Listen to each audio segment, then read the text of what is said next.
नमस्कार। 21 जुलाई 2024 रविवार निःशुल्क ज्योतिष परामर्श केंद्र में आप सबका स्वागत है। आप लोगों से प्रार्थना है, निवेदन है, यदि आप लोग कोई भी अपना सवाल भेजना चाहता है तो मेरा व्हाट्सएप नंबर है 8005817305। अपना जन्म स्थान, जन्म समय, जन्म दिनांक, अपना नाम और समस्या लिखकर भेज दीजिए। जैसे ही आपका नंबर आएगा आपको सूचित कर दिया जाएगा, बता दिया जाएगा।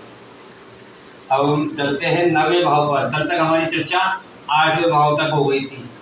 हमारे ज्योतिषाचार्य हमें इस लग्न कुंडली के द्वारा ये बताना चाहते हैं कि आप अपने जीवन में अपने प्रारब्ध, अपने संचित कर्म, धर्म, भाग्य और साथ में इस जन्म में करने वाले कर्म किस प्रकार से लेकर के आए हैं और भोगेंगे और किस प्रकार से आपको आगे करना चाहिए।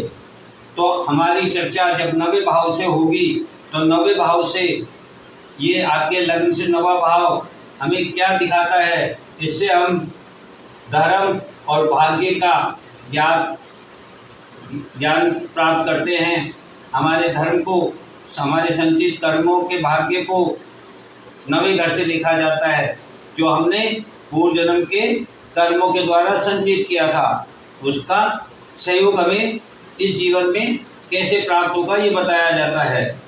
अब यदि इस भाव को देखें तो ये जो सुख का भाव है, जिससे हमने समस्या और समाधान के बारे में चंद्रमा को महत्व दिया है और इसी विषय पर हमारी चर्चा चल रही है, तो आज हम इसको देखेंगे कि इस भाव से 9वां भाव आपका छठा भाव होता है। 1 2 3 4 5 6।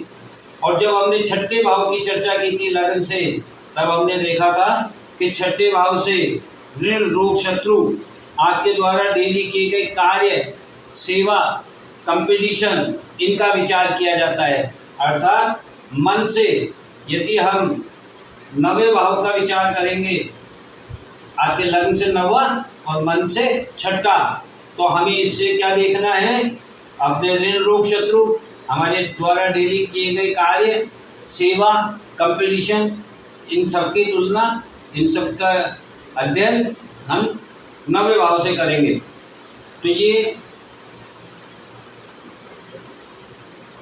कहना चाहते हैं हमारे महान ज्योतिषाचार्य, यदि आप अपने मन के द्वारा डेली के जो कार्य करें उसमें धर्म है, उसमें सेवा भाव है, आप अपने भावों को, अपने कर्मों को सेवा और धर्म से जोड़कर कंपटीशन करके करते हैं, तो आप निश्चित रूप से समस्याओं से मुक्त होंगे, अच्छे कर्म संचित करेंगे जो आपके भविष्य का निर्माण करेगा और आपका भाग्य का निर्माण होगा। अब हम यदि अपने मन से नित्य कार्य करने में, भौतिक सुखों में कंपटीशन करेंगे, तो वही भौतिक सुख हमारे लिए ऋण, रोग, शत्रु के रूप में समस्याएं उत्पन्न करेंगे। बस यही सबसे बड़ा मुख्य बिंदु है। यदि हम इस भाव को इस तरीके से समझ जाएंगे तो हम खुद अपनी कुंडली पर अध्ययन करके और इन समस्याओं से बच सकते हैं और हमें समाधान की आवश्यकता नहीं होगी।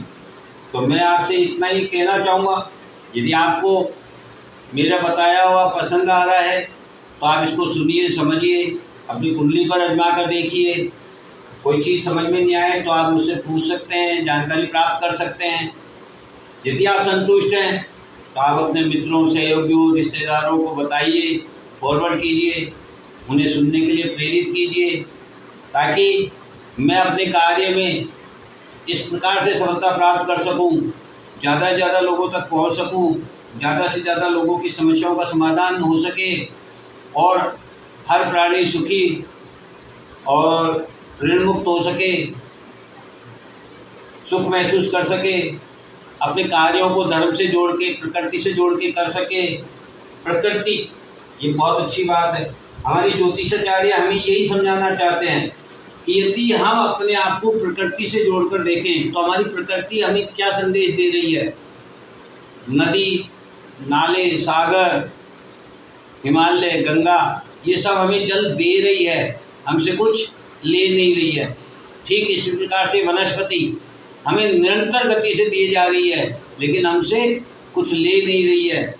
ठीक इसी प्रकार से भूमि हमें निरंतर गति से खनिज उत्पादन दिए जा रही है, लेकिन हमसे कुछ ले नहीं रही है।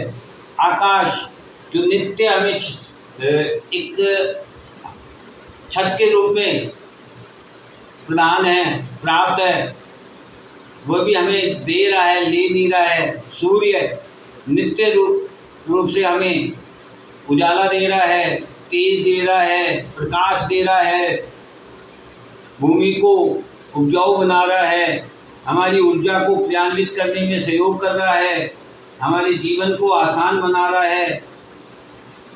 तो यदि हम इन तत्वों के बारे में जानें कि ये सभी तत्व केवल देने का भाव रखते हैं, लेने का नहीं, और हम भी इसी ब्रह्मांड के, इसी प्रकृति की कृपा से इस जीवन में हैं, तो हम भी यदि अपना भाव देने का बना लेंगे तो हमें सुख प्राप्त होगा, और जो सुख प्राप्त होगा वो अमर होगा।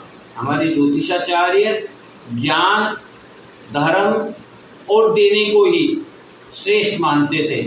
आज हम अज्ञानता की ओर जा रहे हैं, अधर्म के रास्ते पर चलकर भौतिक सुखों की ओर जा रहे हैं। इसलिए आज अधिकतर लोगों के पास समस्याओं का भंडार भरा है, लेकिन उन्हें समाधान प्राप्त नहीं हो रहा है, और इसी कारण से हमें लोगों के पास जानकारी के लिए, समाधान के लिए भटकना पड़ता है।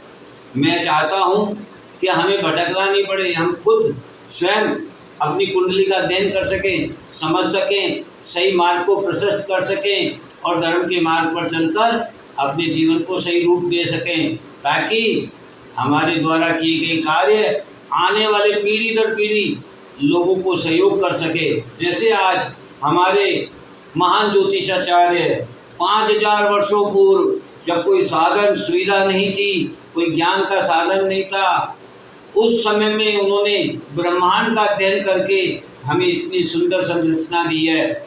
हमको भी ये देखना होगा कि हम आने वाली संतानों को क्या देना चाहते हैं, ये भौतिक सुख या ये धर्म का मार्ग, ये प्रकृति की जानकारी, ये ब्रह्मांड का स्वरूप।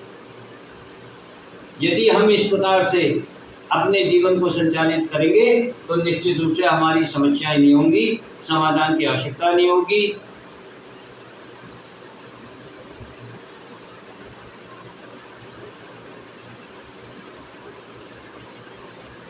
नमस्कार, जय हिंद, जय भारत।